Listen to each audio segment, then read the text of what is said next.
নমস্কাৰ আপুনি চাই আছে দুপৰৰ সংবাদ মই জয়ন্ত মাধৱ গোস্বামী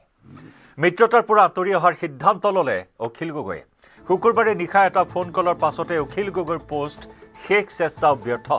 নিশা ফোন কলটোত অখিল গগৈক জনালে কংগ্ৰেছ আৰু সমষ্টি এৰি নিদিয়াৰ কথা ইয়াৰ পাছতে অখিলৰ পোষ্ট শেষ চেষ্টা ব্যৰ্থ আজি ভিডিঅ' কনফাৰেন্স যোগে কোৰ কমিটিৰ বৈঠক অনুষ্ঠিত হ'ব ৰাইজৰ দলৰ আত্মসন্মান ৰক্ষাৰ স্বাৰ্থতে মিত্ৰতাৰ পৰা আঁতৰিল অখিল গগৈ পূৰ্বৰ 16টাৰ পৰা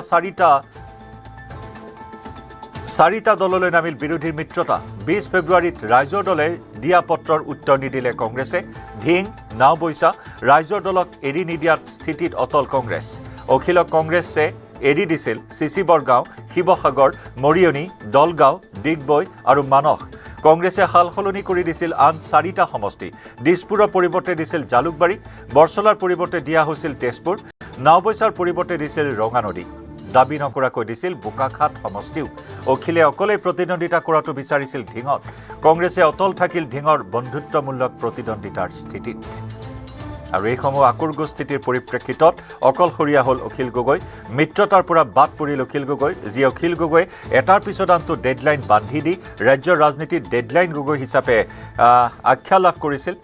আৰু গৌৰৱ গগৈক প্ৰত্যাহ্বান জনাই বা গৌৰৱ গগৈক চাপত ৰাখি গৌৰৱ গগৈক ভীতিগ্ৰস্ত কৰি বিভিন্ন সময়ত বিভিন্ন লম্ফজম্ফ কৰা অখিল গগৈ নিজে অৱশেষত অসহায় পৰিল অকলশৰীয়া হৈ পৰিল আৰু অসহায় অখিল গগৈৰ পুতৌজনক অৱস্থা ফেচবুক যোগে প্ৰকাশ পালে ফেচবুক পোষ্টত অখিল গগৈয়ে উল্লেখ কৰিলে সৰ্বশেষ চেষ্টাও ব্যৰ্থ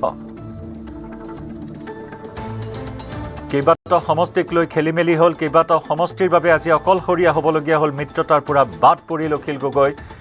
প্ৰথম অৱস্থাত 4টা সমষ্টিক লৈ আলোচনা সেই 4টা সমষ্টি ৰাইজৰ দলক এৰি দিছিল কংগ্ৰেছে চিচি বৰগাঁও শিৱসাগৰ দলগাঁও মুঠ 4টাকৈ সমষ্টি মৰিয়নি এই 4টা সমষ্টি প্ৰথম অৱস্থাত ৰাইজৰ দলক কংগ্ৰেছে এৰি দিছিল তাৰ দ্বিতীয় পৰ্যায়ৰ আলোচনাত ডিগবৈ আৰু মানস এই দুটা সমষ্টি ৰাইজৰ দলক এৰি দিছিল আৰু তাৰ সমান্তৰালকৈ আন 4টা সমষ্টিক লৈ হিচাপ মিলা নাছিল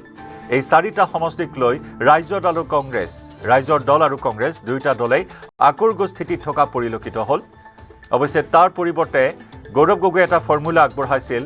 অখিল গগৈৰ এই 4টা সমষ্টিৰ দাবীৰ পৰিৱৰ্তে গৌৰৱ গগৈৰ ফৰ্মুলা আছিল সেই অনুসৰি দিছপুৰ সমষ্টিৰ পৰিৱৰ্তে ৰাইজৰ দলক দিছিল জালুকবাৰী সমষ্টি বৰছলা সমষ্টি অখিল গগৈয়ে দাবী কৰি আছিল বৰছলাৰ পৰিৱৰ্তে দিছিল তেজপুৰ সমষ্টি নাওবৈছা সমষ্টি অখিল গগৈয়ে আকুৰ্গ স্থিতিৰে দাবী কৰি আছিল নাওবৈছাৰ পৰিৱৰ্তে দিছিল ৰঙানদী সমষ্টি আনহাতে দাবী নকৰাকৈ বোকাখাট সমষ্টিও কংগ্ৰেছে ৰাইজৰ দলক এৰি দিছিল কিন্তু আকুৰ্গজ অখিল গগৈয়ে লাগি থাকিল ঢিং সমষ্টিক লৈ ঢিং সমষ্টিত অকলেই প্ৰতিদ্বন্দ্বিতা কৰাটো বিচাৰিছে অখিল গগৈয়ে আনহাতে গৌৰৱ গগৈয়ে এই ঢিং সমষ্টিত বন্ধুত্বমূলক প্ৰতিদ্বন্দ্বিতাৰ পোষকতা কৰিছিল আৰু এনেকুৱা নিমিলা অংকৰ পৰিপ্ৰেক্ষিতত অৱশেষত একাষৰীয়া কৰা হ'ল অখিল গগৈক অকলশৰীয়া কৰি গৌৰৱ গগৈয়ে 4টা দলৰ সৈতে মিত্ৰতা স্থাপন কৰি নিৰ্বাচনী ৰণসিঙা বজোৱা পৰিলক্ষিত হ'ল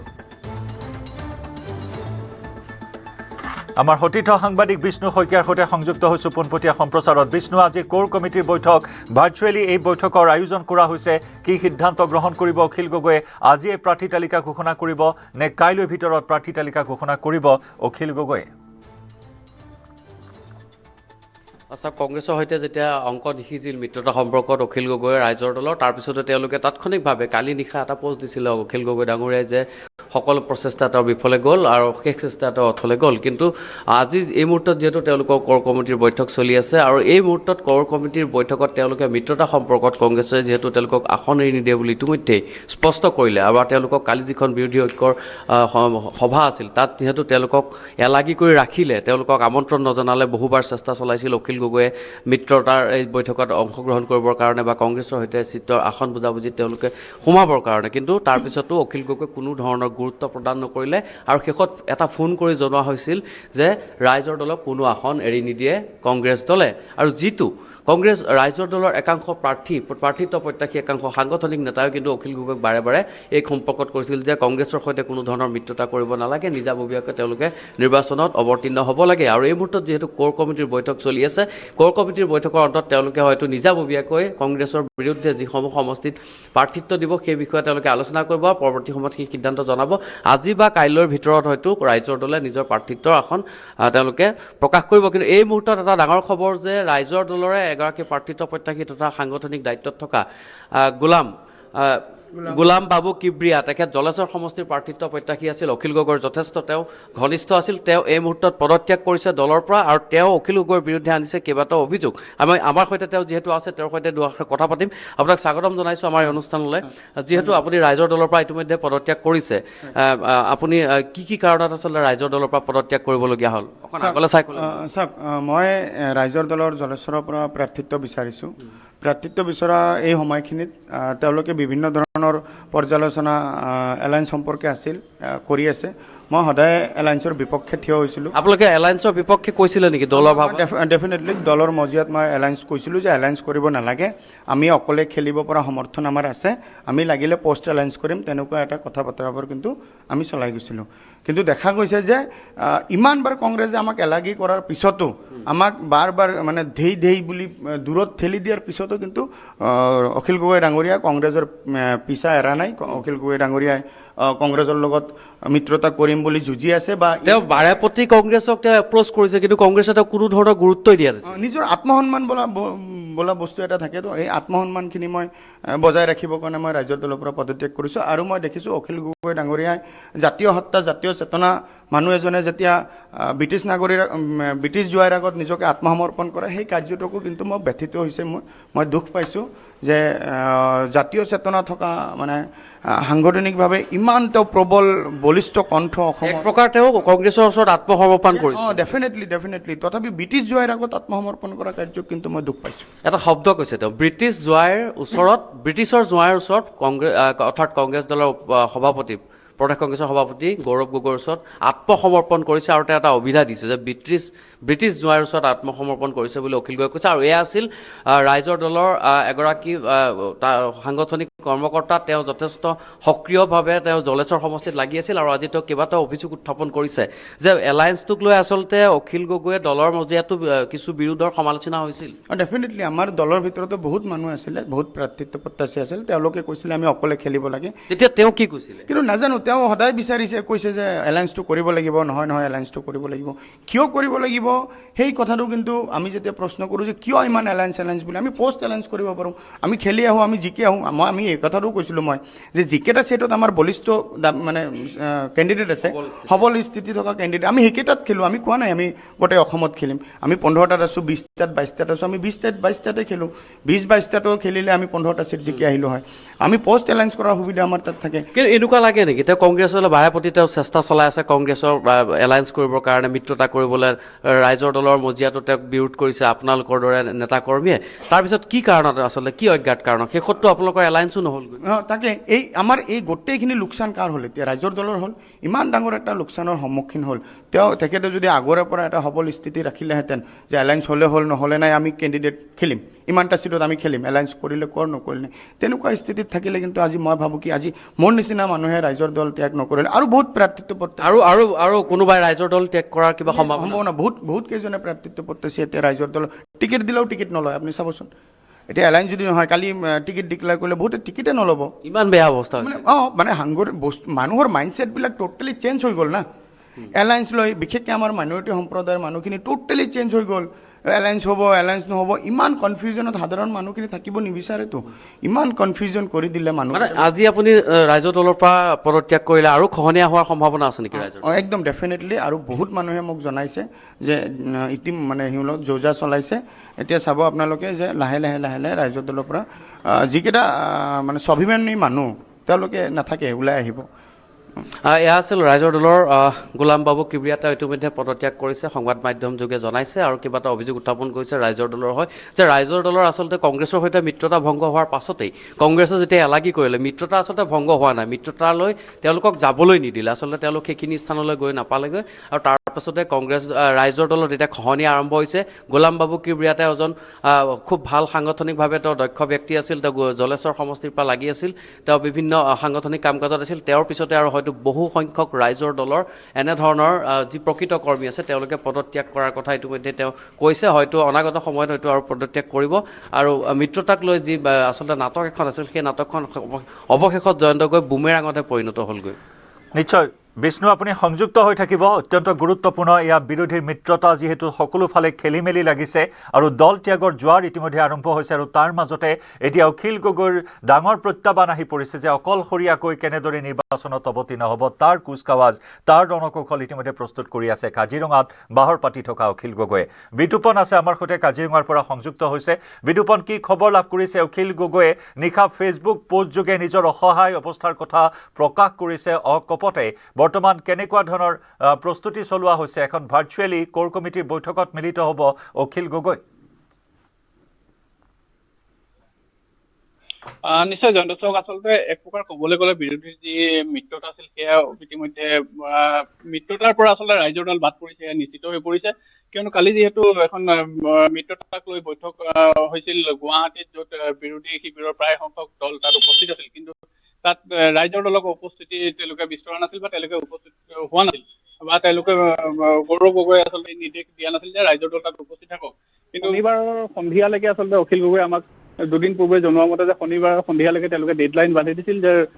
কংগ্ৰেছে যোগাযোগ কৰক কংগ্ৰেছে ৰাইজৰ দলৰ মিত্ৰতাক লৈ আগভাগ লওক তোমাৰ অখিল গগৈ আমাক জানিবলৈ দিয়া মতে মাত্ৰ দুখন আসনক লৈ পেলাই তেওঁলোকৰ মতানৈক্য চলি আছিল ধিং আৰু নাওবৈচা সেই দুখন আচলতে কংগ্ৰেছে এৰি দিব বিচৰা নাছিল ৰাইজৰ দলক আৰু তাকে লৈ পেলাই তেওঁলোকৰ মাজত এক প্ৰকাৰ সংঘাত বুলি ক'ব লাগিব সংঘাত সৃষ্টি হৈছিল যাৰ পৰিপ্ৰেক্ষিতত তেওঁলোকৰ মিত্ৰতাই তেওঁলোকে হৈ উঠা নাই আৰু ইতিমধ্যে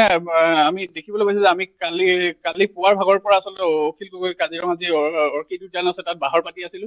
অখিল গগৈ সংবাদ মাধ্যমৰ আগলৈ অহা নাই আজি তাৰ পৰাও আমি ইয়াত বাহৰ পাতি আছো বৰ্তমানলৈকে তেওঁ কোনো ধৰণৰ মুখ খোলা নাই কিন্তু এটা কথা আমি দেখিবলৈ পাইছো যে ৰাইজৰ দলৰ বিভিন্ন প্ৰতিনিধি আছে তেওঁ ঘনে ঘনে লগ কৰি আছে তেওঁলোকে ইয়াত বৈঠক তেওঁৰ যি ইয়াত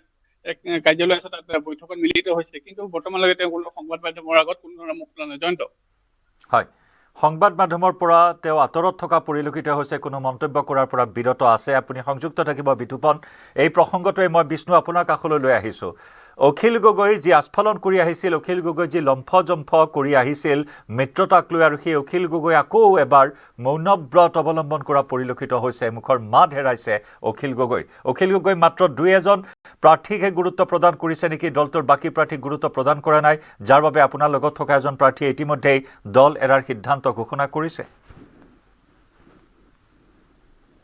আচ্ছা অখিল গগৈয়ে যি লম্ফজম্ফ কৰি আছিল তেওঁ ইটোৰ পিছত সিটো ডেডলাইন দিছিলে মিত্ৰতাক লৈ কংগ্ৰেছক গৌৰৱ গগৈক তেওঁ ডেডলাইন দিছিল 19 ফেব্ৰুৱাৰীত ডেডলাইন দিছিলে তাৰপিছত 21ত দিলে তাৰপিছত 1 মাৰ্চত তেওঁ ডেডলাইন দিলে কিন্তু তাৰ এটা ডেডলাইনো কোনো সময়তে কামত নাহিল ওলোটাই তেওঁ কংগ্ৰেছে কোনো ধৰণৰ গুৰুত্ব নিদিলে বা তেওঁ কোনো ধৰণৰ প্ৰত্যুত্তৰ নিদিলে দলৰ মজিয়াতে যেতিয়া অখিল গগৈক একাংশ তেওঁলোকৰ সাংগঠনিক কৰ্মকৰ্তা যেতিয়া কৈছিল যে এলায়েন্সটো এটা বুমেৰাঙত পৰিণত হ'ব বা এলায়েন্সটো নকৰাটো ভাল হ'ব বিভিন্ন সমষ্টিত তেওঁলোকৰ যিহেতু নিজৰ প্ৰাৰ্থিত্ব প্ৰত্যাশী আছে বা সাংগঠনিকভাৱে তেওঁলোকৰ প্ৰভাৱ বিস্তাৰ কৰিবলৈ সক্ষম হৈছে তেনেস্থলত অখিল গগৈয়ে নিজে নুশুনি বা তেওঁ নিজাববীয়াকৈ যেতিয়া মিত্ৰতাৰ দিশে আগবাঢ়িছিল বা কংগ্ৰেছক এপ্ৰ'চ কৰিছিল বিভিন্ন সময়ত তেওঁ কংগ্ৰেছক ডেডলাইন দিছিলে যাতে মিত্ৰতা হয় শেষ মুহূৰ্তত যেতিয়া মিত্ৰতা নহ'ল তেতিয়া তেওঁ মৌনব্ৰত ধাৰণ কৰিছে আৰু আজি যিহেতু কোৰ কমিটিৰ বৈঠক চলি আছে এই বৈঠকতো হয়তো যথেষ্ট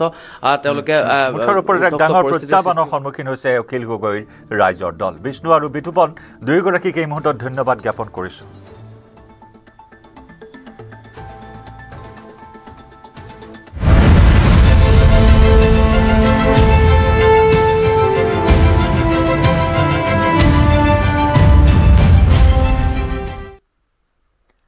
আজি বিজেপিৰ জন আশীৰ্বাদ যাত্ৰাৰ ষষ্ঠ দিন 28 ফেব্ৰুৱাৰীত আৰম্ভ কৰা যাত্ৰাই আজি সাঙুৰি ল'ব গোলাঘাট জিলাৰ 4টাকৈ বিধানসভা সমষ্টি বৰপথাৰৰ ঐতিহাসিক দুবৰণী শিৱ মন্দিৰত আশীৰ্বাদ লৈ বিশাল ৰেলীৰে বৰপথাৰৰ গেলাবিল অভিমুখে ৰাওনা হৈছে আশীৰ্বাদ যাত্ৰাৰ ৰেলী যাত্ৰাপথত বৰপথাৰ নগৰ হেজাৰী জাৰজলি শিৱ মন্দিৰ লাভলীনা বৰগোহাঁই ক্ৰীড়া প্ৰকল্প ৰেংমা বাগান তিনিআলি আৰু গেলাবিল চাৰিআলিত জনতাৰ আশীষ ল'ব মুখ্যমন্ত্ৰী গেলাবিলৰ যাত্ৰা অন্ত হোৱাৰ পিছতে প্ৰৱেশ কৰিব গোলাঘাট সমষ্টিত। গোলাঘাট সমষ্টিৰ পাছত প্ৰৱেশ কৰিব খুমটাই আৰু দেৰগাঁও বিধানসভা সমষ্টিত। সৰুপথাৰ বিধানসভা সমষ্টিৰ প্ৰায় 13 কিলোমিটাৰ যাত্ৰাত মুখ্যমন্ত্ৰীক চাবলৈ বৰপথাৰত পুৱাৰে পৰা ভিৰ হৈছে অজস্ৰ লোকৰ। মুখ্যমন্ত্ৰীক সংগ দিছে ৰাজ্যিক সভাপতি দিলীপ শইকীয়া, মন্ত্ৰী অজন্তা নেওগ, সাংসদ কামাখ্যা প্ৰসাদ তাছা আৰু বিধায়ক বিশ্বজিৎ ফুকনে। আজি আমাৰ যাত্ৰাৰ 6ষ্ঠ দিন। আমি সৰুপথাৰ পৰা দেৰগাঁৱলৈ যাবৰ বাবে চেষ্টা কৰিম। ৰাইজৰ আশীৰ্বাদ বিচাৰিছোঁ। মই আশীৰ্বাদ যাত্ৰাত ৰাজনৈতিক কথা নকওঁ, মাত্ৰ ৰাইজৰ আশীৰ্বাদ লাগিব।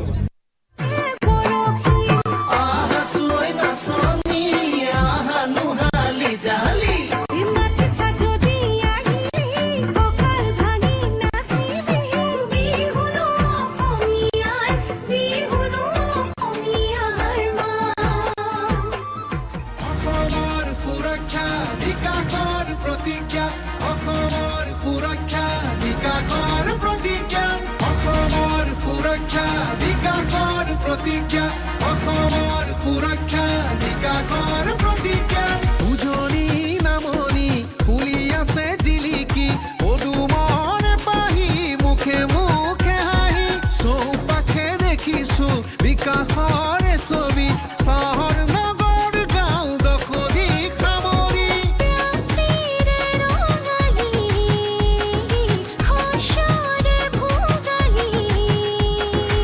আকৌ এবাৰ বিজেপি,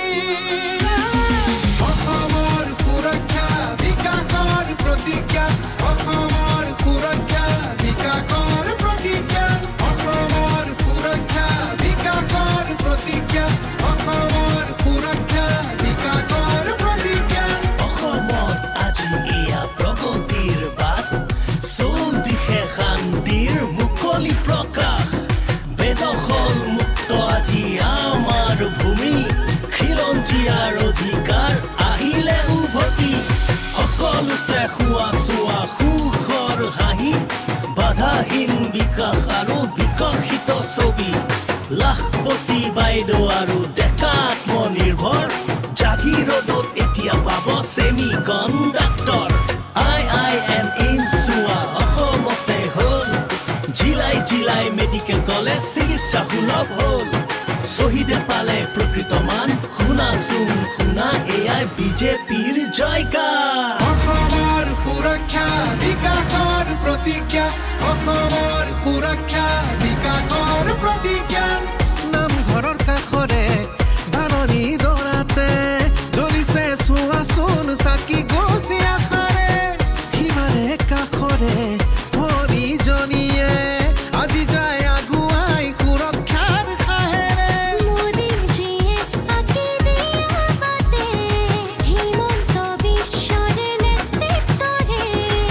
আকৌ এবাৰ বিজেপি, অসমৰ সুৰক্ষা বিকাশৰ প্ৰতিজ্ঞা, অসমৰ সুৰক্ষা বিকাশৰ প্ৰতিজ্ঞা, অসমৰ সুৰক্ষা বিকাশৰ প্ৰতিজ্ঞা, অসমৰ সুৰক্ষা বিকাশৰ প্ৰতিজ্ঞা। 1.5 লাখ পদত পালে নিকামী চুক্তি, বিমান বন্দৰ ধুনীয়া আৰু নৱ প্ৰযুক্তিৰ, 1.5 লাখ বিঘা ভূমি ঘূৰাই পালো আমি, বটদ্ৰৱা থানখনো হ'ল শুৱনি, চৰাইদেউ মৈদাম হেৰিটেজ চাইট হ'ল, জ্যোতি বিষ্ণু নামত আজি অডিটৰিয়াম হ'ল, কাজিৰঙাত গড়ৰ চিকাৰ নোহোৱা হৈ গ'ল, নাম ৰূপত হ'ব শুনা প্লান্ট ফাৰ্টিলাইজাৰ,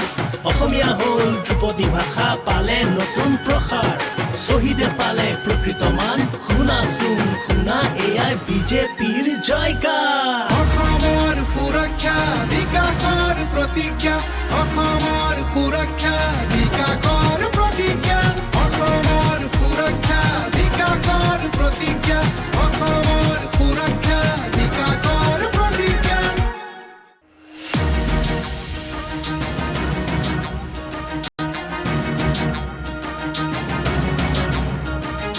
অসমৰ সুৰক্ষা বিকাশৰ প্ৰতিজ্ঞা, অসমৰ সুৰক্ষা বিকাশৰ প্ৰতিজ্ঞা, অসমৰ সুৰক্ষা বিকাশৰ প্ৰতিজ্ঞা,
লাখপতি বাইদেউ আৰু ডেকা আত্মনিৰ্ভৰ জাগিৰোডত এতিয়া পাব ছেমি কণ্ডাক্টৰ IIM এইমছ চোৱা অসমতে হ'ল জিলাই মেডিকেল কলেজ চিকিৎসা সুলভ হ'ল শহীদে পালে প্ৰকৃত মান শুনাচোন শুনা এয়াই বিজেপিৰ জয়গান অসমৰ সুৰক্ষা বিকাশৰ প্ৰতিজ্ঞা অসমৰ সুৰক্ষা বিকাশৰ প্ৰতিজ্ঞা নামঘৰৰ কাষৰে ধাৰণি দৰাতে জ্বলিছে চোৱাচোন চাকি গছি আশাৰে সিমাৰে কাষৰে ভনীজনীয়ে আজি যায় আগুৱাই সুৰক্ষাৰ সাহেৰে মোদীজীয়ে আঁকি দিয়া বাটে হিমন্ত বিশ্বৰ নেতৃত্বৰে আকৌ এবাৰ বিজেপি অসমৰ সুৰক্ষা বিকাশৰ প্ৰতিজ্ঞা অসমৰ সুৰক্ষা বিকাশৰ প্ৰতিজ্ঞা অসমৰ সুৰক্ষা বিকাশৰ প্ৰতিজ্ঞা অসমৰ সুৰক্ষা বিকাশৰ প্ৰতিজ্ঞা 1.5 লাখ পদক পালে নিকামী চুক্তি বিমান বন্দৰ ধুনীয়া আৰু নৱ প্ৰযুক্তিৰ 1.5 লাখ বিঘা ভূমি ঘূৰাই পালো আমি গতদ্ৰৱা থানখনো হ'ল শুৱনি চৰাইদেউ মৈদাম হেৰিটেজ চাইট হ'ল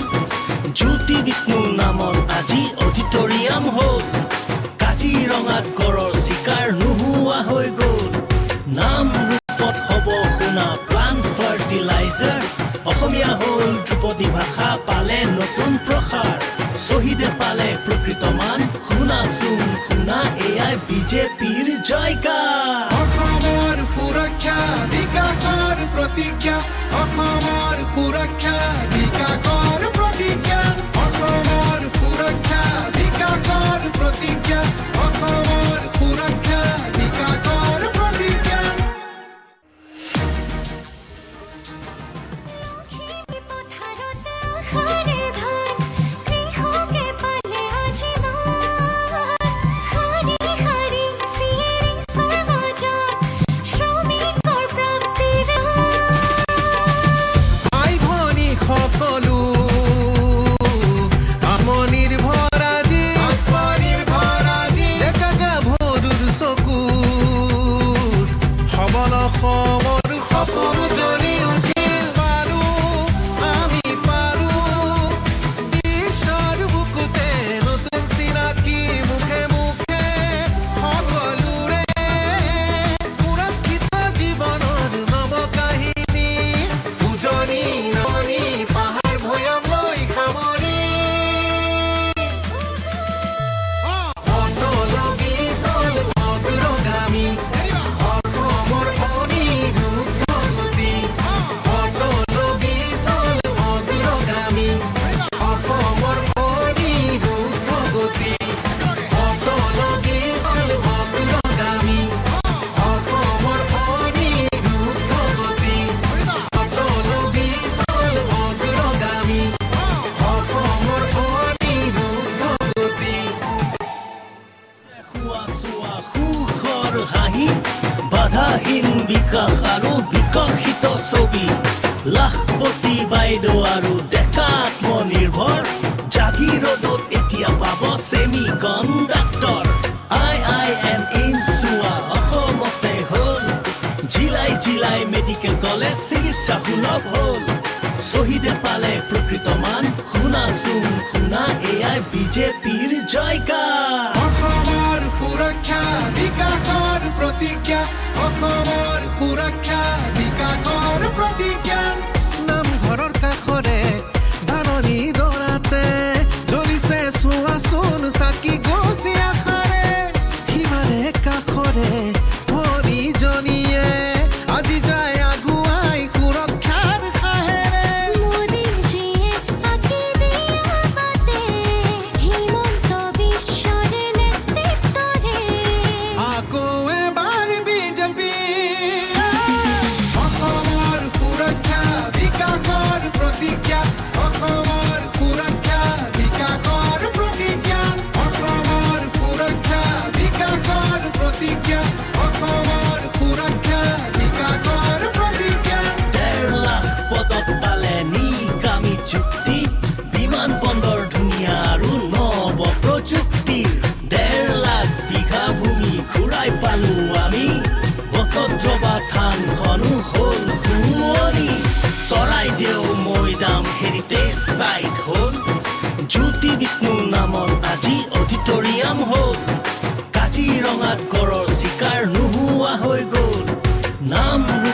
হ'ব শুনা প্লান ফাৰ্টিলাইজাৰ অসমীয়া হ'ল ধ্ৰুপদী ভাষা পালে নতুন প্ৰসাৰ শ্বহীদে পালে প্ৰকৃত মান শুনাচোন শুনা এয়াই বিজেপিৰ জয়গান অসমৰ সুৰক্ষা বিকাশৰ প্ৰতিজ্ঞা অসমৰ সুৰক্ষা বিকাশৰ প্ৰতিজ্ঞা অসমৰ সুৰক্ষা বিকাশৰ প্ৰতিজ্ঞা অসমৰ সুৰক্ষা বিকাশৰ প্ৰতিজ্ঞা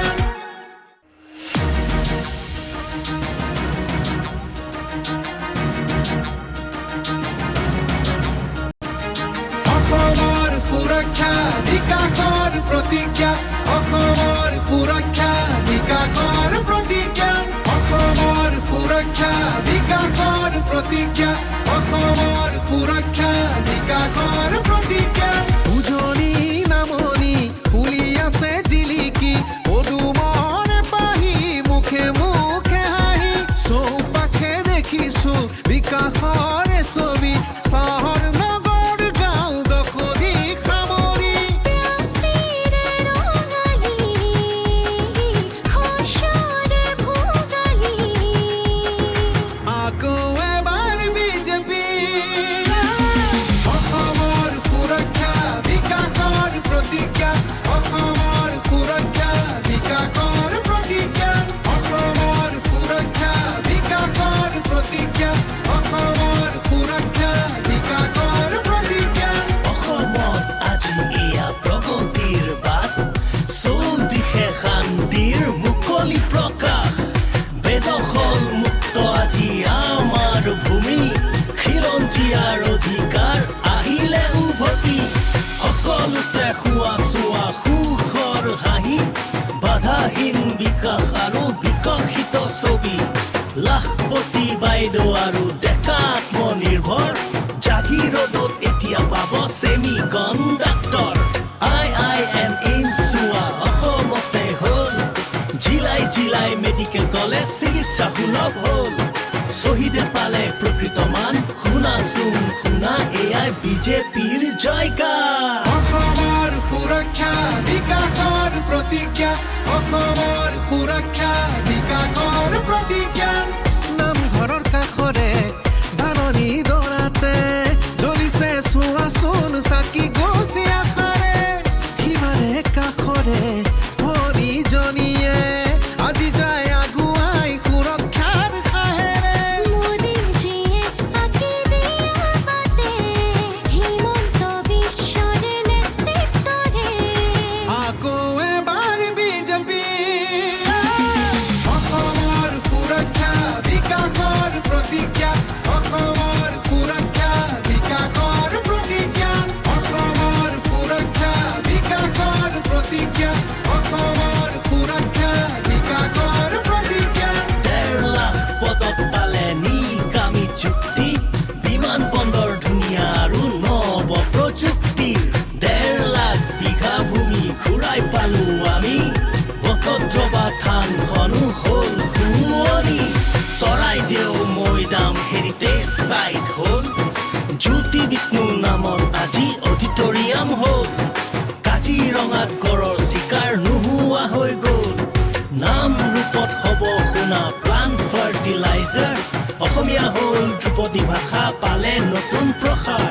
শ্বহীদে পালে প্ৰকৃত মান শুনাচোন শুনা এয়াই বিজেপিৰ জয়গান অসমৰ সুৰক্ষা বিকাশৰ প্ৰতিজ্ঞা অসমৰ সুৰক্ষা বিকাশৰ প্ৰতিজ্ঞা অসমৰ সুৰক্ষা বিকাশৰ প্ৰতিজ্ঞা অসমৰ সুৰক্ষা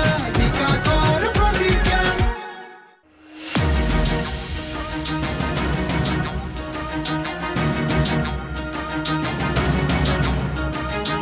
অসমৰ সুৰক্ষা বিকাশৰ প্ৰতিজ্ঞা অসমৰ সুৰক্ষা বিকাশৰ প্ৰতিজ্ঞা অসমৰ সুৰক্ষা বিকাশৰ প্ৰতিজ্ঞা অসমৰ সুৰক্ষা বিকাশৰ প্ৰতিজ্ঞা উজনি নামনি ফুলি আছে জিলিকি পদুমৰ পাহি মুখে মুখে হাঁহি চৌপাশে দেখিছো বিকাশৰ ছবি চহৰ নগৰ গাঁও দখলি সামৰি তীৰে ৰঙালী খোজ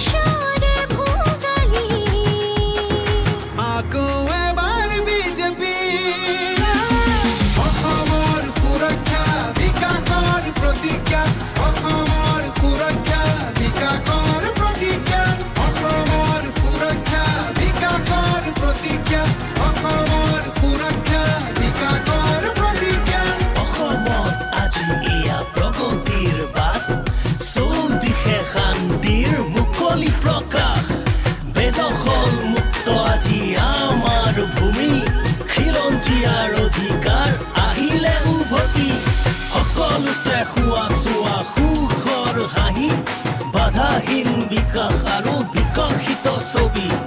লাখপতি বাইদেউ আৰু ডেকা আত্মনিৰ্ভৰ জাগিৰোডত এতিয়া পাব চেমি কণ্ডাক্টৰ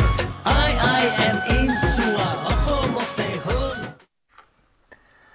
মৰিয়নীত কেন্দ্ৰীয় মন্ত্ৰী পবিত্ৰ মাৰ্ঘেৰিটাৰ উপস্থিতিত বিজেপিৰ বৃহৎ যোগদান কাৰ্যসূচী নিৰ্বাচনৰ দিন চমু চাপি অহাৰ লগে লগে মৰিয়নী সমষ্টিত বৃদ্ধি পাইছে বিজেপিত যোগদান কৰা লোকৰ সংখ্যা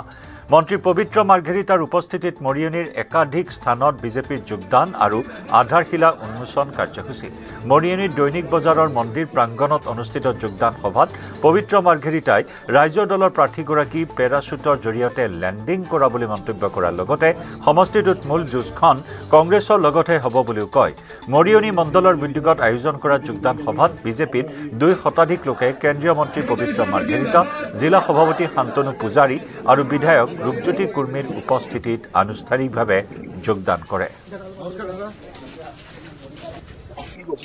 আচলতে আপোনালোকৰ সংবাদ মাধ্যমে মৰিয়নী সমষ্টিটোক ৱাকভাৰ দিয়া বুলি কৈছে আমাৰ বাবে আচলতে আমি গণতন্ত্ৰত বিশ্বাস কৰোঁ যেহেতু আমি কোৱাটো অনুচিত হ'ব সকলোৰ প্ৰতি আমাৰ শ্ৰদ্ধা আছে আজি ৰাইজৰ দল নে জাতীয় পৰিষদৰ কোনোবা এগৰাকী খুব উচ্চ শিক্ষিত এগৰাকী প্ৰাৰ্থীও আহিছে বুলি কোৱা হৈছে দলটো মই পাহৰিছোঁ আৰু কংগ্ৰেছেও হয়তো তেওঁলোকৰ দিব পাৰে তেওঁলোকৰো যদুনাথ গোহাঁই আৰু এগৰাকী বিশিষ্ট খুব ভাল লোক ইয়াত প্ৰাৰ্থিত্ব প্ৰদান কৰাৰ কথা আছে গতিকে সকলোৰ প্ৰতি আমাৰ সন্মান আছে ৱাকভাৰ শব্দটো আপুনি কৰিছে আপোনালোকে কয় বা আমাৰ ছ'চিয়েল মিডিয়াটো মই দেখিছোঁ আৰু কিছুমান কথাটো অৱশ্যে স্পষ্টই হৈ আহিছে আজি কংগ্ৰেছ দলৰ আপোনালোকৰ সন্মুখতে কংগ্ৰেছ দল আৰু ৰাইজৰ দলৰ প্ৰায় 190-200 তেনেকুৱা মানুহে আজি আমাৰ মৰিয়নীৰ দৈনিক বজাৰ প্ৰাংগণত যোগদান কৰিছে আনকি আপোনালোকে লক্ষ্য কৰিছে বজাৰ কৰিবলৈ কংগ্ৰেছৰ মানুহ আহিছিল আমাৰ ডেইলি বজাৰলৈ বজাৰ কৰা মানুহে যেতিয়া গম পালে যে ইয়াত মণি ডাঙৰীয়া হিমন্ত বিশ্ব শৰ্মা ডাঙৰীয়া বা আমাৰ আঞ্চলিক পৰ্যায়ত আমাৰ ভাতৃ ধনু সন্মানীয় ৰূপজ্যোতি কুৰ্মীৰ প্ৰতি সমৰ্থন জনায় বিজেপি আমাৰ মিত্ৰজোঁটৰ বা আমাৰ দৰ্শন আদৰ্শৰ প্ৰতি সন্মান জনাই যোগদান প্ৰক্ৰিয়া চলি থকা দেখি বজাৰ কৰিবলৈ অহা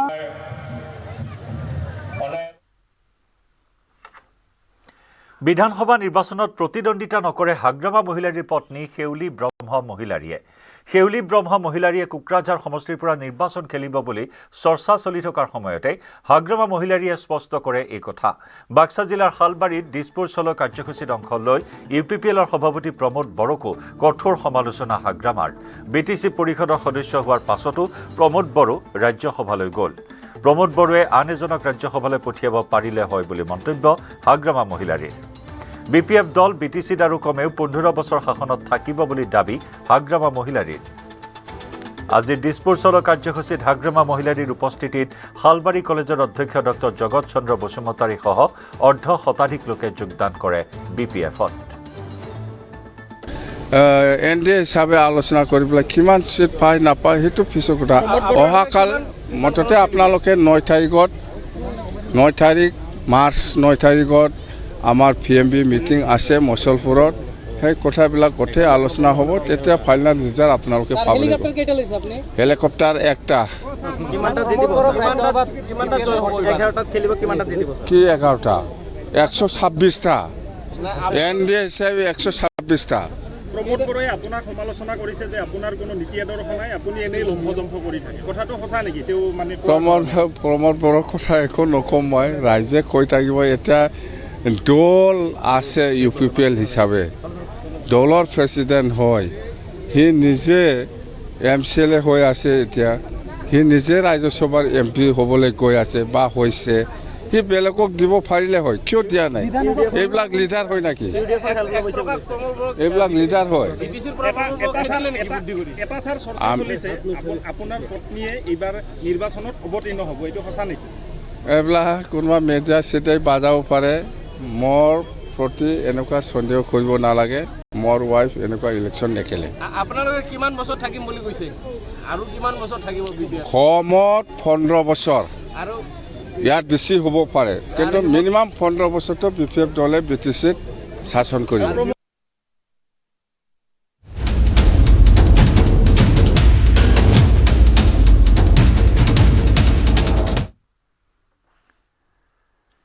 ভাৰততো পৰিল ইজৰাইল আৰু ইৰাণৰ যুদ্ধৰ প্ৰভাৱ সাধাৰণ জনতাক মাধমাৰ সুধাই দেশত বাঢ়িল ৰন্ধন গেছৰ দাম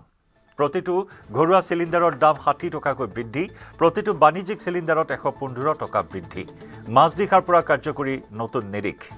আজিৰে পৰা প্ৰতিটো ঘৰুৱা চিলিণ্ডাৰৰ দাম 962 টকা প্ৰতিটো বাণিজ্যিক চিলিণ্ডাৰৰ দাম হ'ল 2051 টকা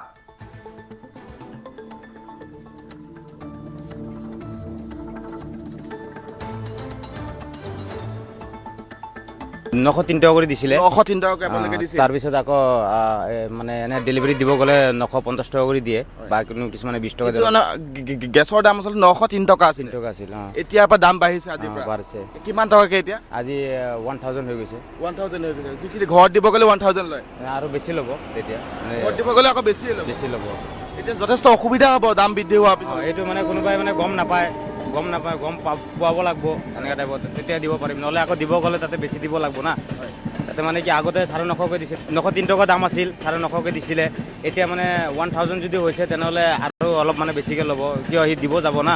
দিব লাগিব এতিয়া ঘৰখন চলোৱাটো অসুবিধা হ'ব গেছটো লাগিয়ে থাকে ইমান টকা হ'লে এটা কেনেকৈ কিনিব মানুহে আপোনাৰ ঘৰটো হওক বা আমাৰ ঘৰতে হওক মানে কিনিবলৈ অসুবিধা হ'ব অসুবিধা হ'ব এইটো অসুবিধা আমাৰ বহুতেই অসুবিধা হ'ব কিয় চব মানুহে হেৰি কৰিব নোৱাৰে না কিছুমানে 903 টকা কৰি ল'ব পৰা নাই এতিয়া যদি আৰু যদি 50 টকা বাঢ়ি যায় তেতিয়া আৰু অসুবিধা হ'বই মই বৰ্তমান শিৱসাগৰৰ যি আইলা গেছ এজেঞ্চি আছে সেই শিৱসাগৰৰ আইলা গেছ এজেঞ্চিৰ সন্মুখত আছো আৰু ইয়াতে আইলা গেছ এজেঞ্চিৰ বিষয়ববীয়া আছে মই তেওঁলোকৰ পৰা জানিব বিচাৰিম পূৰ্বতে কিমান আছিলে আৰু আজি কিমানকৈ বাঢ়িছে কিমান হৈছে ৰন্ধন গেছৰ আপোনাৰ পূৰ্বতে আছিলে ঘৰুৱা চিলিণ্ডাৰটো 860 টকা 50 পইচা আজিৰ পৰা নিৰ্দেশনা আহিছে 920 টকা 50 পইচা তাৰপৰা বাণিজ্যিক চিলিণ্ডাৰটো দাম হৈ আছিলে পূৰ্বতে আপোনাৰ 1849 টকা আজিৰ পৰা নিৰ্দেশনা আহিছে আপোনাৰ 1963 টকা আজি বাণিজ্য 115 টকা বাঢ়িছে 115 টকা বাঢ়িছে এই যে দাম বৃদ্ধি হৈছে কিবা প্ৰভাৱ পেলাব বুলি ভাবেনে প্ৰভাৱ পেলাব সাধাৰণ শ্ৰেণীৰ মানুহৰ প্ৰভাৱ পৰিব ইয়াতে গ্ৰাহকো আছে যিসকলে আজি ৰন্ধন গেছ নিবলৈ আহিছে দাদা নহয় কথাটো হ'ল অসমৰ ইতিহাসত ভাৰতৰ ইতিহাসত মূল্যবৃদ্ধিৰ ৰেকৰ্ড গঢ়া এই চৰকাৰখনে প্ৰকৃততে কি কৰিছে সমাগত অসমীয়াৰ জাতীয় উৎসৱ আমাৰ বহাগ বিহু আহি আছে আৰু লগতে নিৰ্বাচন আহি আছে আৰু আজি যিদৰে দাম বাঢ়িছে মোৰ মনত এটা সন্দেহ হৈছে নিৰ্বাচনী কেন্দ্ৰীয়টো ইছ্যু নেকি নিৰ্বাচনত ক'ৰবাত টকা খৰচ কৰিবলৈ এইটো কৰিছে নেকি আৰু আন্তঃৰাষ্ট্ৰীয় বজাৰত কি প্ৰভাৱ পৰিছে আমি নাজানো ক'ৰবাত দেশ বিদেশত মধ্যপ্ৰাচ্যৰ দেশত যুদ্ধ বিগ্ৰহ হৈছে তাৰ তেল সৰবৰাহ নাই হোৱা বা তাত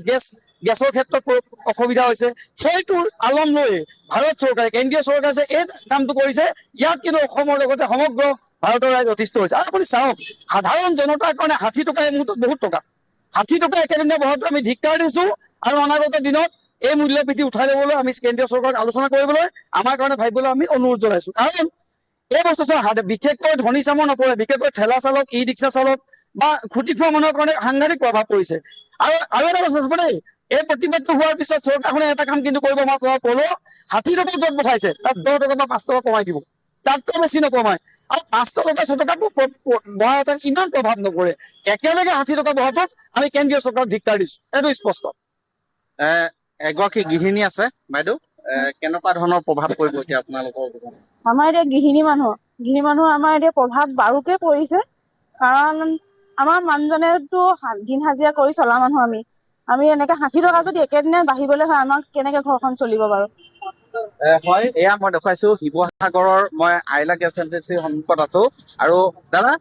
আজিৰ পৰা ৰন্ধন গেছৰ দাম বাঢ়িছে গম পাইছেনে গম পাইছো হয় কেনেকুৱা ধৰণৰ প্ৰভাৱ পৰিব পাৰে সাধাৰণ জীৱন নিৰ্বাহত আমাৰ নিচিনা মানুহৰ দিগদাৰ হ'ব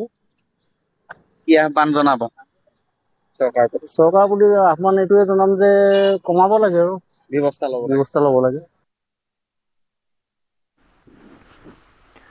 ইফালে মধ্যপ্ৰাচ্যত মহাযুদ্ধৰ ফলত পাকিস্তানতো বাঢ়িছে পেট্ৰল ডিজেলৰ দাম প্ৰতি লিটাৰ পেট্ৰল আৰু ডিজেলত 20% দাম বৃদ্ধি পাইছে পাকিস্তানত আজি প্ৰতি লিটাৰ পেট্ৰলৰ দাম 321 টকা আনহাতে হাই স্পীড ডিজেলৰ মূল্য প্ৰতি লিটাৰত 335 টকা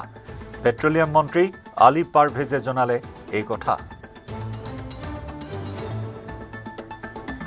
মধ্যপ্ৰাচ্য যুদ্ধৰ প্ৰভাৱত বাংলাদেশতো তেলৰ নাটনি পেট্ৰল ডিজেলৰ নাটনিৰ খবৰৰ পাছতে তেল ডিপোসমূহত গ্ৰাহকৰ ভিৰ শুকুৰবাৰে ঢাকাৰ তেল ডিপোত বাহনৰ দীঘলীয়া শাৰী আমেৰিকা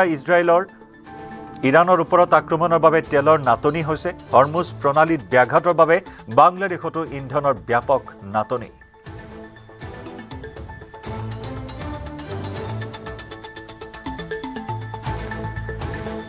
ইতিমধ্যে ইজৰাইল আৰু ইৰাণৰ যুদ্ধৰ প্ৰভাৱ ভাৰতত পৰিলক্ষিত হৈছে চিলিণ্ডাৰৰ নাটনিৰ আশংকাত শংকিত ভাৰতীয় নিশাই গেছ এজেন্সিৰ সন্মুখত ভিৰ কৰিলে গ্ৰাহকে খালী চিলিণ্ডাৰ লৈ শাৰী পাতিছে গ্ৰাহকে উত্তৰ প্ৰদেশৰ সিদ্ধাৰ্থনগৰ জিলাৰ বাৰ্ডপুৰৰ এই দৃশ্য ৰন্ধন গেছৰ নাটনিৰ আশংকাত ভুগি কাম বন এৰি সকলোৱে কেৱল ৰন্ধন গেছ যোগাৰ কৰাত ব্যস্ত হোৱা পৰিলক্ষিত হৈছে চিলিণ্ডাৰৰ নাটনিৰ আশংকাত শংকিত হৈ এইসকল লোকে নিশাই গেছ এজেন্সিৰ সন্মুখত ভিৰ কৰিছে খালী চিলিণ্ডাৰ লৈ শাৰী পাতিছে গ্ৰাহকসকলে এয়া হৈছে উত্তৰ প্ৰদেশৰ সিদ্ধাৰ্থনগৰ জিলাৰ বাৰ্ডপুৰৰ দৃশ্য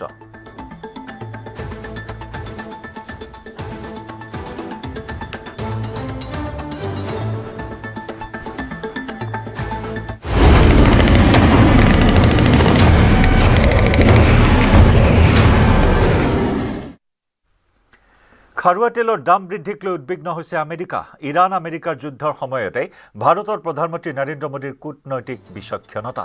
ভাৰতৰ সহযোগিতা বিচাৰিবলৈ বাধ্য হ'ল আমেৰিকা তেলৰ দাম বৃদ্ধি নিয়ন্ত্ৰণৰ বাবে ভাৰতৰ সহযোগিতা বিচাৰিলে আমেৰিকাই ইৰাণৰ সলনি ৰাছিয়াৰ পৰা খাৰুৱা তেল কিনাৰ আহ্বান আমেৰিকাৰ এই আহ্বান জনালে আমেৰিকাৰ শক্তি বিভাগৰ সচিব Chris ৰাইটে Floating Russian oil storage that's around southern Asia. It's China just backed up. China does not treat their suppliers well. So there's a bunch of floating barrels just sitting there. We've reached out to our friends in India and said, buy that oil, bring it into your refineries. That pulls stored oil immediately into Indian refineries and releases the pressure on other refineries around the world to buy oil that they're no longer competing with the Indians for in that marketplace. So we have a number of measures like that that are short-term and temporary. This is no change in policy towards Russia. This is a very brief change in policy just to keep oil prices down a little bit better than we could otherwise. মাৰ্গেৰিটাৰ পেঙেৰিত নিশা বন্যহস্তীৰ আক্ৰমণত মাতৃ পুত্ৰৰ মৃত্যু হাতীৰ আক্ৰমণত ঘৰৰ ভিতৰতে প্ৰাণ গ'ল মাতৃ পুত্ৰৰ নিশা ব্ৰহ্মাজান চাহ বাগিচাত বন্যহস্তীৰ আক্ৰমণত মাতৃ পুত্ৰৰ প্ৰাণ গ'ল নিশাৰ ভাগত এজাক বন্যহস্তীয়ে চাহ বাগিচাখনত চলাইছিল উপদ্ৰৱ তেনে সময়তে হাতীৰ জাকটোৱে ঘৰৰ ভিতৰতে আক্ৰমণ কৰে চাহ শ্ৰমিক বুধন ৰাউতিয়া আৰু অনিতা ৰাউতিয়াক উল্লেখযোগ্য যে বিগত দীৰ্ঘদিন ধৰি পেঙেৰিৰ খাটাংপানী বনাঞ্চলিক কাৰ্যালয়ৰ অন্তৰ্গত বিভিন্ন স্থানত বনৰীয়া হাতীয়ে চলাই আহিছে ত্ৰাস কিন্তু স্থানীয় ৰাইজৰ অভিযোগ অনুসৰি বন বিভাগে এই উপদ্ৰৱ ৰোধ কৰিবলৈ কোনো ধৰণৰ ফলপ্ৰসূ ব্যৱস্থা গ্ৰহণ কৰা নাই আজি পৰ্যন্ত চৰকাৰক কিবা ব্যৱস্থা কৰি দিব লাগে মোৰ এনেকা বস্তু পানী মানে এতিয়া একোৱে নাই বুলিও ভাবিম মই ইমান মানে তহঁতৰ কথাটো ইমান নাজানো মানে বাগানত এনেকা কাম কৰিছিলোঁ আগত চকুটো বেয়া হৈ পিনে মই মানে কাম নকৰোঁ মানুহটো খুৱাইছিলে মোক এতিয়া চৰকাৰে সহায় কৰিব লাগে মোক ঘৰকেইটা ভাঙি দিলে এতিয়া ক'ত থাকিম মই কাইলৈ যান-বাহন চলাচলৰ বাবে মুকলি হ'ব কুমাৰ ভাস্কৰ বৰ্মা সেতু গুৱাহাটী মাছখোৱাৰ পৰা গৌৰীপুৰ সংযোগ কৰিব এই দলংখনে 2019 চনতে নিৰ্মাণ আৰম্ভ কৰা কুমাৰ ভাস্কৰ বৰ্মা সেতু চলিত বৰ্ষৰ 14 ফেব্ৰুৱাৰীত মুকলি কৰা হৈছিল কিন্তু যান-বাহন চলাচলৰ বাবে মুকলি কৰা হোৱা নাছিল দলংখন ইফালে উত্তৰ গুৱাহাটীৰ মাছগাঁৱৰ পৰা গৌৰীপুৰলৈ প্ৰায় 5 কিলোমিটাৰ 6 লেনযুক্ত পথৰ নিৰ্মাণ কাৰ্য চলি আছে দেওবাৰে লঘু যান-বাহনৰ বাবেহে দলংখন মুকলি কৰা হ'ব যদিও গধুৰ যান-বাহন চলাচলৰ সিদ্ধান্ত লোৱা নাই কামৰূপ জিলা প্ৰশাসনে দীৰ্ঘদিনীয়া যাতায়াতৰ এক সুচল ব্যৱস্থা এই কুমাৰ ভাস্কৰ বৰ্মা সেতুক লৈ উৎফুল্লিত প্ৰতিজন হয় দেওবাৰে মুকলি হ'ব গুৱাহাটী উত্তৰ গুৱাহাটী নতুনকৈ নিৰ্মাণ কৰা কুমাৰ ভাস্কৰ বৰ্মা সেতু ইতিমধ্যে দলংখন মুকলি কৰা হৈছিল চলিত বৰ্ষৰ 14 ফেব্ৰুৱাৰীত কিন্তু যান-বাহন চলাচলৰ বাবে মুকলি কৰা হোৱা নাছিল আৰু অহাকালি দেওবাৰে এই দলংখন মুকলি কৰা হ'ব আৰু যান-বাহন লঘু যান-বাহন চলাচলৰ বাবে মুকলি কৰা হ'ব আৰু মই দেখুৱাইছোঁ এয়া গুৱাহাটী উত্তৰ গুৱাহাটী সংযোগী এই দলংখন কুমাৰ ভাস্কৰ বৰ্মা সেতুখন প্ৰায় 8.3 কিলোমিটাৰ দৈৰ্ঘ্যৰ উত্তৰ গুৱাহাটী গৌৰীপুৰৰ পৰা মাছখোৱালৈ 8.3 কিলোমিটাৰ দৈৰ্ঘ্যৰ এই দলংখনৰ একাংশ মুকলি কৰা হ'ব আৰু আন অংশটো নিৰ্মাণ চলি আছে আৰু যাতায়াতৰ বাবে যিহেতু মুকলি কৰা হ'ব দলংখন, গতিকে মই দেখুৱাই আছোঁ এয়া কুমাৰ ভাস্কৰ বৰ্মা সেতু উত্তৰ গুৱাহাটীৰ ফালৰ পৰা। আৰু এই দলংখনত ইতিমধ্যে পৰীক্ষামূলকভাৱে যান বাহন চলোৱা হৈছে আৰু এই দলংখন মুকলিৰ বাবে এতিয়া সকলো আশাবাদী হৈ আছে, কিয়নো যাতায়াত ব্যৱস্থাৰ এটা খুব সুন্দৰ খৰতকীয়া আৰু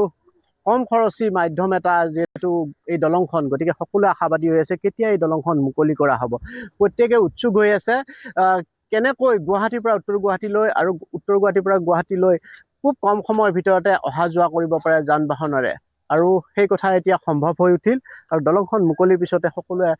উৎফুল্লিত হৈ আছে। এই দলংখন মুকলি হ'ব যান বাহন চলাচলৰ বাবে কাইলৈ দিনটো কেনেকুৱা লাগিছে বাৰু? খুবেই ভাল লাগিছে। এই গুৱাহাটী উত্তৰ গুৱাহাটীৰ মাজৰ এই দলংখনৰ বাবে আমি বহু বছৰৰ পৰা অপেক্ষা কৰি আছিলোঁ। ফাইনেলি অহাকালি যাতায়াতৰ ব্যৱস্থাটো মানে মুকলি কৰি দিয়া হ'ব, সেইকাৰণে আমাৰ খুব ভাল লাগিছে। দলংখনত খোজকাঢ়ি পাৰ হৈছে নে বাৰু? মানে এদিন আহি খোজকাঢ়ি গ'লোঁ, পাৰ কৰি গ'লোঁ, আজি যোৱা নাই। আজি আধাৰ পৰা আহিলোঁ, ৰ'দ ওলাইছে যে আজি আধা। কলেজীয়া ল'ৰা ছোৱালীবিলাকৰ কাৰণে ভাল নহ'ব নিশ্চয়, কাৰণ কোচিং চুচিঙৰ কাৰণে যাবৰ কাৰণেও দিগদাৰ বা জাহাজৰ ক্ষেত্ৰত বহুত অসুবিধা হয়। হয়, ভাল হ'ব। এতিয়া আহিবৰ কাৰণে যান বাহনৰ সুবিধা হ'ব, ওচৰ হ'ব। কলেজৰ ষ্টুডেণ্টৰ কাৰণেও ভাল হ'ব, দূৰৰখিনিৰ কাৰণে অহা যোৱাটো। ধন্যবাদ। আৰু আচলতে সকলো শ্ৰেণীৰ লোকে আচলতে উৎফুল্লিত আনন্দিত হৈছে, কিয়নো এই দলংখনে আচলতে যাতায়াত ব্যৱস্থাৰ এটা চমু পথ মুকলি কৰিলে, যিটো গুৱাহাটী আৰু উত্তৰ গুৱাহাটীৰ যাতায়াতৰ ক্ষেত্ৰত এটা প্ৰতিবন্ধকতা আছিলে। বিশেষকৈ ফেৰীৰে যাতায়াত কৰিবলগীয়া হ'লে বাৰিষাৰ দিনটোত বহুত অসুবিধা হয়, ফেৰীৰে চলাচল কৰিবলগীয়া হ'লে। আৰু এতিয়া সেই কথাটো যেন সহজ হৈ পৰিল যাতায়াতৰ বাবে, কি ক'ব? নিশ্চয়, কাৰণ বাৰিষা কোনো ভৰসা নাথাকে। পানী যেতিয়া খুব বেছি বাঢ়ি যায় তেতিয়া জাহাজ চলাচলো বন্ধ হৈ থাকে, যাৰ বিনিময়ত আমি আমিন গাঁও হৈ ঘূৰিব লাগে। যান জঁটৰ মানে যেতিয়া 10 মিনিটৰ ৰাস্তা কিন্তু 2 ঘণ্টা লাগি যায়। এতিয়া সেইখিনি লাঘৱ হৈছে আৰু এইটো আজি অসম আন্দোলনৰ পৰাই এইটো দাবী আছিল, দলং এখন লাগে, কিন্তু আজি শেষ মুহূৰ্তত দলংখনৰ হৈ উঠিল। তাৰ কাৰণে উত্তৰ গুৱাহাটীবাসী ৰাইজে বহুত ধন্যবাদ দিছে বৰ্তমান চৰকাৰখনক। কংগ্ৰেছ নেতৃত্বক সাক্ষাতৰ পিছতে কংগ্ৰেছত যোগদান কৰিব অগপৰ পদত্যাগী নেতা জয়ন্ত খাউণ্ডে 9 মাৰ্চত নতুন দিল্লীত ৰাহুল গান্ধী আৰু প্ৰিয়ংকা গান্ধীৰ উপস্থিতিত কংগ্ৰেছত যোগদান কৰাৰ সম্ভাৱনা। অৱশ্যে এতিয়াও চূড়ান্ত হোৱা নাই সমষ্টি। খাউণ্ডৰ পৰিৱৰ্তে পত্নী জোনমণি খাউণ্ডকহে দলীয় টিকট দিয়াৰ মন গৌৰৱ গগৈৰ। উল্লেখযোগ্য যে নিশা কংগ্ৰেছ নেত্ৰী মীৰা বৰঠাকুৰৰ ঘৰত জয়ন্ত খাউণ্ডৰে বৈঠকত মিলিত হৈছিল গৌৰৱ গগৈ। অৱশ্যে এতিয়াও শীৰ্ষ নেতৃত্বই এই বিষয়ে অৱগত কৰা নাই। একো নাই, মীৰা বাইদেউৰ লগত মোৰ এটা ঘৰুৱা সম্বন্ধ আছে আগৰ পৰা,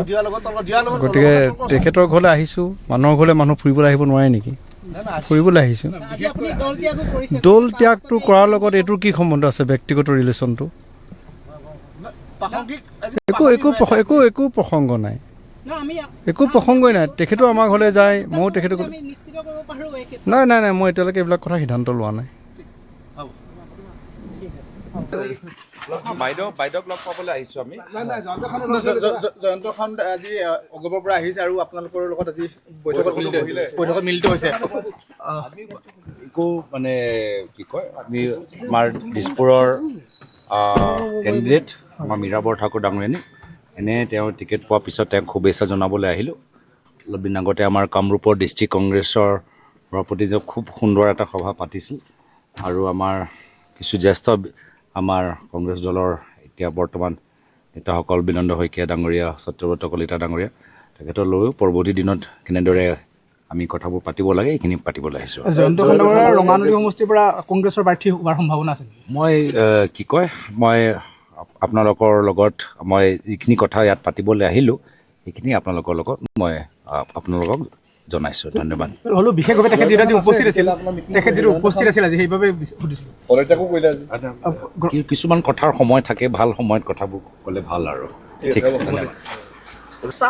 মোৰ ঘৰত বিভিন্ন মানুহ আহি থাকে